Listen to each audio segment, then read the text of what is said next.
سلام بنات، كي دايرين؟ شخباركم؟ كنتمنى تكونوا بخير وعلى خير.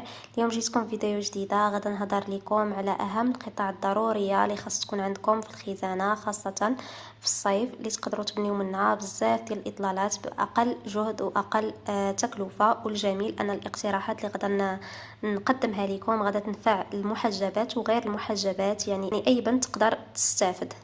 فخليكم معايا حتى الاخير، لان عندي ليكم اقتراحات وتنسيقات وافكار عمليه لكل قطعه. ويلا نبداو. واهم واول حاجه غادي نبداو بها اللي خاص ضروري تكون عندك في الخزانه ديال الملابس ديالك، اللي هي البنطلونات ولا السراول. اول حاجه الجينز الواسع بحال هذا، راه دابا موضه، مريح في الصيف، ما كيلصقش في الحراره، مع تيشيرت ابيض وسنيكرز كيعطيك واحد اللوك شبابي وكاجوال بزاف، ويمكن لك تنسقيه مع بزاف ديال الحاجات. وراه حتى المحجبات يقدروا يلبسوه مع قميص طويل ولا جاكيت خفيفه. وثاني نوع من لي بونطالون اللي ولا بد خصو يكون عندك هو هذا الجينز الكلاسيكي، كيكون هكا عادي. هذا كيليق مع اي حاجه، يعني شوميز ولا تيشيرت، ويمكن لك تلبسيه في اي مناسبه، يعني غير تكوني خارجه خرجه خفيفه، ولا غاده مثلا المول، ولا غاده خارجه مع صحاباتك، ولا حتى في الخدمه. خاص غير يكون التنسيق يكون صحيح. وثالث نوع هو البنطلون القماشي اللي كيكون ديال الثوب. هنا عندك اختيارات كثيره، يمكن لك تختاري يكون الثوب ديالو ديال القطن، ولا ثوب خفيف، ولا ديال لولان. كيعطيك واحد الاحساس ديال الراحه، خاصه دابا حنايا في فصل الصيف. وفي نفس الوقت كيجي انيق بزاف بزاف، ولا كنتي خدامه، ولا في الخرجه، ولا في سفر. وكيليق حتى المحجبات ايضا. وثاني قطعه اللي ولا بد خاصها تكون في الخزانه ديال الملابس ديالكم، واللي هي القميص الابيض.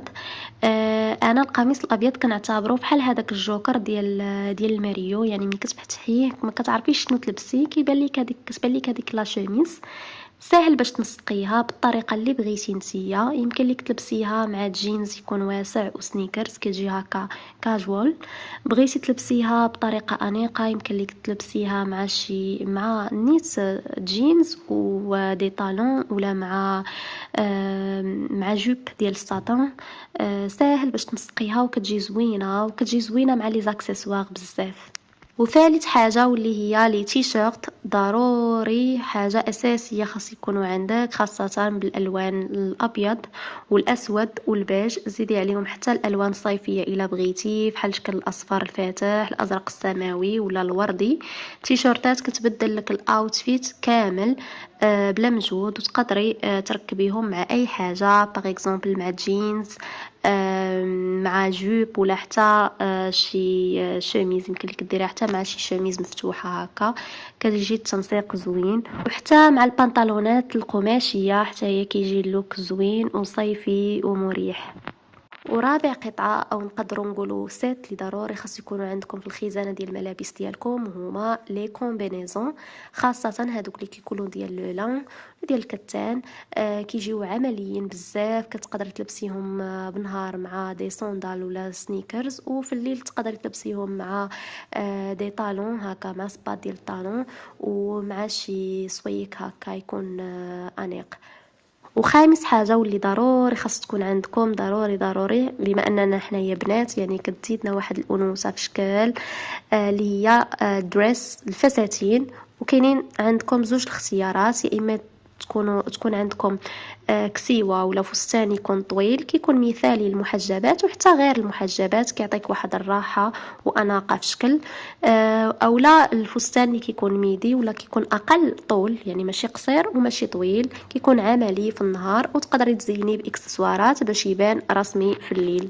بالنسبه للفساتين كنعتبرهم انا هما احسن حاجه، حيت كيختصروا عليك الوقت، يعني كتعتبروا غير قطعه واحده كتلبسيها وكتخرجي بلا ما تبقاي تفكري بمعاياش خاصك تكومبينيها. وسادس قطعه اللي ولا بد خاصها تكون في الخزانه ديال الملابس ديالكم، واللي هي التنوره ديال الساتان او جوب ديال الساتان. قطعه راقيه بزاف، يمكن لكم تكومبينيوها باغ اكزومبل في النهار مع تيشيرت وسنيكرز باش يبان لوك عصري وكاجوال، وفي الليل يمكن لك تبدلي غير تيشيرت بان شوميز، وتلبسي معاهم دي طالون يكونوا بساط، وغادا تشوفي كيف غادا تولي الاطلاله اليغونت.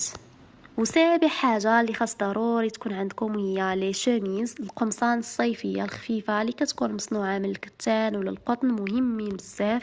يمكن لك تلبسيهم بوحدهم او يمكن لك تفتحيهم وتلبسي تحت منهم تيشيرت. بالنسبه للمحجبات كاينين هذوك لي شوميز اللي كيكون طوال، كيعطيو واحد الراحه واناقه في الصيف، ويمكن لكم تكومبينيوهم بطرق عده.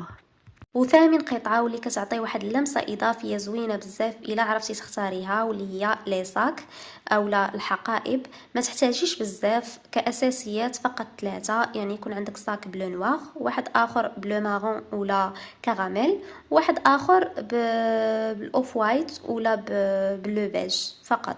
تقدري تختاري واحد يكون المشاوير اليوميه ولا الروتينيه، وواحد يكون متوسط في الحجم ديالو، والاخر يكون شويه كبير مثلا الا كنتي مسافره ولا كنتي كتقراي مثلا. وحاجه اخرى اللي ضروري خاص تكون عندك في الماريو ديالك واللي هي الصمطه ولا لا سينتور. خذي تقريبا 2 ولا 3 يكونوا كلاسيكيين عاديين، وحده بلو نوار ووحده بلو بيج ولا بلو مارون فقط. ضروريات كيعطيو الاوتفيت ديالك واحد اللمسه اللي زوينه. ونزيدو ايضا النظارات الشمسيه اللي كيعطيو واحد اللمسه زوينه للوك، وايضا ماشي غير الستايل فقط وانما للحمايه من الشمس. غير نختاروهم يكونوا مناسبين للشكل ديال الوجه ديالنا. وايضا ما نساوش لي زاكسيسوار اللي كيعطيو واحد اللمسه خرافيه للوك ديالك، خاصه الا كنتي لابسه شي لوك اللي كيكون سامبل. ضروري خاصك تزيدي دي زاكسيسوار. كنتي لابسه شي حاجه شارجي ما ديريش لي زاكسيسوار بزاف. مثلا سلسله تكون رقيقه، حلقات صغيره ولا ساعه يد تكون نقيه، خويتمات زوينين. وكل بنت الذوق ديالها، يعني اللي كتبغي داكشي سامبل، اللي كتبغي داكشي شويه شارجي، هي من الاحسن تمشيو مع السامبل. بالاضافه لكل بنت شنو كتبغي، كاين اللي كتبغي الارجونتي، اللي كاين اللي كتبغي الدوغي، ولكن حتى على حساب الالوان ديال الملابس اللي غادا تلبسي كله وشنو كيجي معها. كاين اللي كتناسق كتكومبينا مع لارجونتي، كاين اللي كتكومبينا مع دي زاكسيسوار اللي هما دوغي. واخر قطعه اللي كنعتبر انها ضروريه في اللوك ديالكم، كتحدث واحد الفرق كبير الا عرفتوا تختاروها، واللي هي الاحذيه. انا غنختار عليكم هنا 3 الانواع اللي كافيين وكنعتبرهم اساسيين. اول حاجه سنيكرز بيضاء، كتمشى مع كل شيء، مع الجينز مع لي غوب مع كل شيء، غير تكون سامبل بيضاء صافي. يمكن لكم تلبسوها في الصباح في النهار، يعني الا بغيتو تمشاو الى اخره. ثاني حاجه دي صوندال يكونوا مريحين، سواء يكونوا مسطحين ولا يكون عندهم ميني طالون مثاليين، يعني حتى لا بغيتو تمشاو ولا حتى في الليل كيكونوا انيقين. ثالث حاجه صباط ولا حذاء بكعب يكون بسيط، باش ماشي عالي بزاف، باش يكون مريح ومثالي للخروج بالليل. وهذه البنات كانت اللائحه ديالتي ديال القطع الاساسيه اللي خاصها تكون في الخزانه ديال كل بنيته، خاصه في الصيف. كل شيء بسيط لكن مع بعض كيعطيوك بزاف ديال التنسيقات. الفكره هي ماشي يكون عندك بزاف ديال الملابس، ولكن تعرفي تختاري القطع اللي فعلا غادا تخدمك وتقدري تلبسيها بطرق مختلفه بزاف. اذا بغيتو في لا فيديو الماجيه نقدر نعطيكم اقتراحات ديال التنسيقات دي زاوتفيت اللي يمكن لكم تخرجوا من هاد الاقتراحات اللي عطيتكم اليوم. لذلك ما تنساوش تدعموني بلايك وبالاشتراك، وحتى كتبوا لي دي كومونتير الا بغيتوا تعرفوا شي حاجه، عندكم اي تساؤل ولا عندكم اي طلب بغيتوني انني نديرو على شكل فيديو، ما عنديش مشكل. وهنا ما بقى لي غير نودعكم ونشوفكم عما قريب. يلا باي باي، بيزوات.